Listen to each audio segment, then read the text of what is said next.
Plot বরাদ্দের দুর্নীতির অভিযোগে শেখ হাসিনা, জয় ও পুতুলের বিরুদ্ধে দুদকের ৩ মামলার রায় আজ।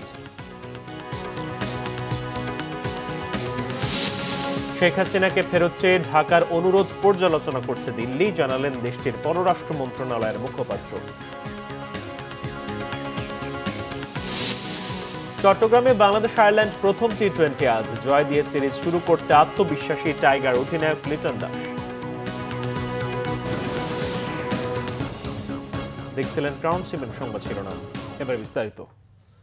প্লট বরাদ্দের দুর্নীতির অভিযোগে ক্ষমতাচ্যুত সাবেক প্রধানমন্ত্রী শেখ হাসিনা, তার ছেলে সজীব ওয়াজেদ জয় ও মেয়ে সাইমা ওয়াজেদ পুতুল সহ ৪৭ জনের বিরুদ্ধে দুর্নীতি দমন কমিশন দুদকের ৩ মামলার রায় আজ। ঢাকার বিশেষ জজ আদালত ৫-এর বিচারক মোহাম্মদ আবদুল্লাহ আল মামুন দুর্নীতি দমন কমিশনের আলাদা এই মামলার রায় ঘোষণা করবেন। ক্ষমতার অপব্যবহার করে পূর্বাচল নতুন শহর প্রকল্পে ১০ কাঠার সরকারি প্লট বরাদ্দ নেওয়ার অভিযোগে গত ১৪ জানুয়ারি শেখ হাসিনা সহ ৮ জনের বিরুদ্ধে একটি মামলা করেন দুদকের উপপরিচালক সালাউদ্দিন। পরে তদন্ত শেষে গত ১০ মার্চ ১২ জনের বিরুদ্ধে আদালতে চার্জশিট দাখিল করেন মামলার তদন্তকারী কর্মকর্তা দুদকের সহকারী পরিচালক আফনান জান্নাত কিয়া।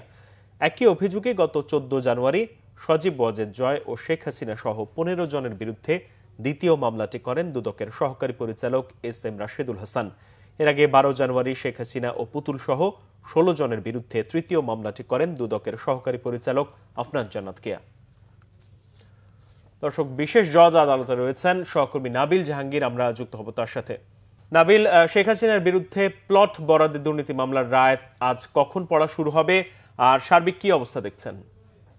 সজীব ওয়াজেদ জয় এবং পুতুলের বিরুদ্ধে যে প্লট দুর্নীতির অভিযোগে দুদকের করা ৩টি মামলা, সেই ৩টি মামলার রায় ঘোষণা করা হবে। এবং কিছুক্ষণ আগে দুদকের আইনজীবী গণমাধ্যমের সাথে কথা বলছিলেন এবং তিনি যেটা বলছিলেন যে যেহেতু রাষ্ট্রের সর্বোচ্চ পদে থেকে এই ধরনের একটি দুর্নীতি, সেক্ষেত্রে তারা শেখ হাসিনার যাবজ্জীবন কারাদণ্ড এই মামলায় তারা প্রত্যাশা করছেন। আপনি জানেন যে শেখ হাসিনার বিরুদ্ধে কিন্তু প্লট দুর্নীতির মোট ৬টি মামলা করা হয়, এর মধ্যে ৩টি মামলার রায় আজকে হবে। এবং এই মামলায় যে অভিযোগ রয়েছে সেটি হচ্ছে রাজকের যে প্রচলিত নিয়ম, সেই নিয়ম ভেঙে শেখ হাসিনা এবং তার পরিবারের সদস্যরা পূর্বাচল নতুন শহর যে প্রকল্প, সেখানে তারা প্লট বরাদ্দ নিয়েছেন এবং সেখানে হলফনামায় কিন্তু তারা তাদের নামে যে ওয়ারিশ সূত্রে পাওয়া যে সুদা সদনের সম্পত্তিটি রয়েছে সেটি তারা উল্লেখ করেননি এবং সেই সাথে তারা কিন্তু নির্ধারিত যে সময়, নির্ধারিত যে পদ্ধতি, সেই পদ্ধতি মেনেও আবেদন করেননি।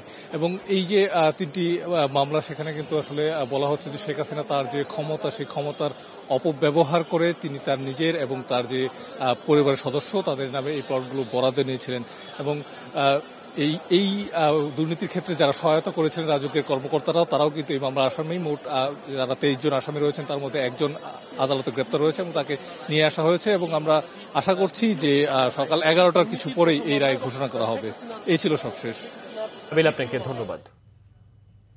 যাচ্ছে অন্যান্য প্রসঙ্গে। বাংলাদেশের ক্ষমতাচ্যুত প্রধানমন্ত্রী শেখ হাসিনাকে ফেরত চেয়ে বাংলাদেশের দেয়া চিঠি পরীক্ষা করে দেখছে ভারত, জানিয়েছেন দেশটির পররাষ্ট্র মন্ত্রণালয়ের মুখপাত্র রণধীর জয়সওয়াল। বুধবার রাজধানীর নয়াদিল্লিতে সংবাদ ব্রিফিংয়ে এই তথ্য জানান তিনি। সাংবাদিকদের মুখপাত্র রণধীর জয়সওয়াল জানান, শেখ হাসিনাকে ফেরত চাওয়ার বিষয়ে বাংলাদেশের অনুরোধটি পরীক্ষা নিরীক্ষা করা হচ্ছে। ভারত সরকার বাংলাদেশের জনগণের প্রতি প্রতিশ্রুতিবদ্ধ। সবার সাথে এই বিষয়ে গঠনমূলক যোগাযোগ অব্যাহত রাখা হবে বলেও জানান তিনি। গেল বছর ছাত্র জনতার ব্যাপক অভ্যুত্থানের মুখে ভারতে পালিয়ে যান শেখ হাসিনা। এরপর তাকে প্রত্যর্পণের অনুরোধ জানিয়ে বাংলাদেশ 2 দফায় চিঠি দিলেও সাড়া দেয়নি ভারত। এর মধ্যে গেল 17 নভেম্বর আন্তর্জাতিক অপরাধ ট্রাইব্যুনাল গত বছরের ওই আন্দোলনের সময় সংগঠিত হত্যাকাণ্ডের জন্য মানবতা বিরোধী অপরাধে দোষী সাব্যস্ত করে শেখ হাসিনা ও সাবেক স্বরাষ্ট্রমন্ত্রী আসাদুজ্জামান খানকে মৃত্যুদণ্ড দেন।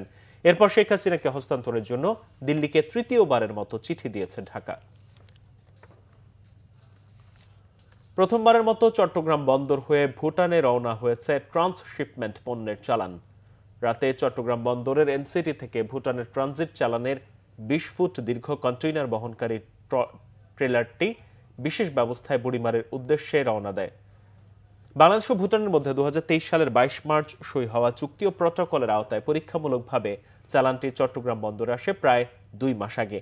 থাইল্যান্ড থেকে আসা ভুটানের পরীক্ষামূলক চালানটিতে প্রায় 6,500 কেজি পণ্য রয়েছে। কোনো সমুদ্র বন্দর না থাকায় তৃতীয় দেশের মাধ্যমে পণ্য আমদানি করে থাকে দেশটি। চালানটিতে রয়েছে শ্যাম্পু, শুকনো পাম ফল, আইস টি, চকলেট, অরেঞ্জ জুসের মতো বিভিন্ন পণ্য।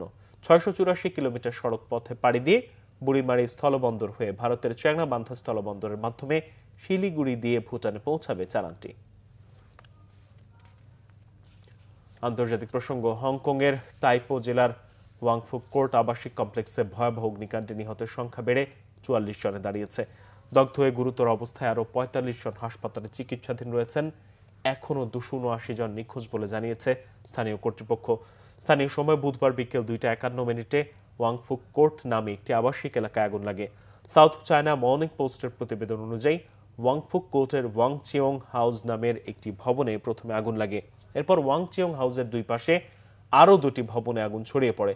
বিবিসি জানিয়েছে প্রায় 15 ঘন্টা পরও আগুন পুরোপুরি নিয়ন্ত্রণে আনা সম্ভব হয়নি। কমপ্লেক্সের 8টি ভবনের মধ্যে 4টির আগুন নিয়ন্ত্রণে এলেও বাকি অংশের আগুন সম্পূর্ণ নেভাতে আজ সারাদিন লেগে যেতে পারে বলে জানিয়েছে দমকল বাহিনী। আগুন নেভাতে প্রায় 800 জন জরুরি সেবাকর্মী অভিযান চালাচ্ছেন। স্থানীয় পুলিশ জানিয়েছে ঘটনাস্থল থেকে 2টি নির্মাণ প্রতিষ্ঠানের পরিচালক এবং একজন প্রকৌশল পরামর্শককে গ্রেপ্তার করা হয়েছে। নির্মাণ কোম্পানির এসব কর্মকর্তা মারাত্মক গাফিলতি করেছেন বলে প্রাথমিক ধারণা পুলিশের। ক্রিকেট টেস্টের পর এবার টি-20। চট্টগ্রামে আজ শুরু বাংলাদেশ আয়ারল্যান্ড টি-20 series. Birshreshtha Shaheed flight lieutenant Motiur Rahman cricket স্টেডিয়ামে সন্ধ্যা 6টায় মাঠে গড়াবে 3 ম্যাচ সিরিজের প্রথমটি।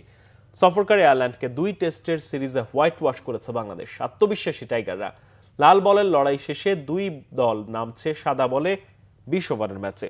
টি-20 সিরিজেও জয়ের প্রত্যাশা স্বাগতিকদের। আসন্ন টি-20 বিশ্বকাপের আগে শেষ আন্তর্জাতিক সিরিজ আইরিশদের বিপক্ষে। সফলভাবে সিরিজটা শেষ করতে চায় বাংলাদেশ। প্রথম ম্যাচ থেকে এগিয়ে যেতে চান টাইগার কোচ। সে লক্ষ্যে শিষ্যদের অনুশীলনে প্রস্তুত করেছেন ফিল সিমন্স। তবে টি-20তে জায়ান্ট কিলার আয়ারল্যান্ড নিয়মিতই বড় দলগুলোর জন্য মাথা ব্যথার কারণ হয়ে থাকা আইরিশরা। সাগরিকার এই মাঠে সর্বশেষ টি-20 সিরিজের অভিজ্ঞতাটাও সুখকর নয় বাংলাদেশের। ওয়েস্ট ইন্ডিজের কাছে হোয়াইট ওয়াশ হয়েছিল তারা। তাই এই সিরিজে চ্যালেঞ্জ থাকছে লিটন দাসের দলের। তাছাড়া বিসিবি নির্বাচিত দল নিয়েও অসন্তুষ্টি আছে টাইগার ক্যাপ্টেনের। শামীম পাটোয়ারিকে দলে নিতে চেয়েছিলেন লিটন, কিন্তু দল ঘোষণার আগে অধিনায়কের সাথে আলোচনা করেননি নির্বাচকরা, অভিযোগ তার। এই ছিল এখনকার মতো। পরের সংবাদ বেলা 11টায় দেখার আমন্ত্রণ রইল। ধন্যবাদ।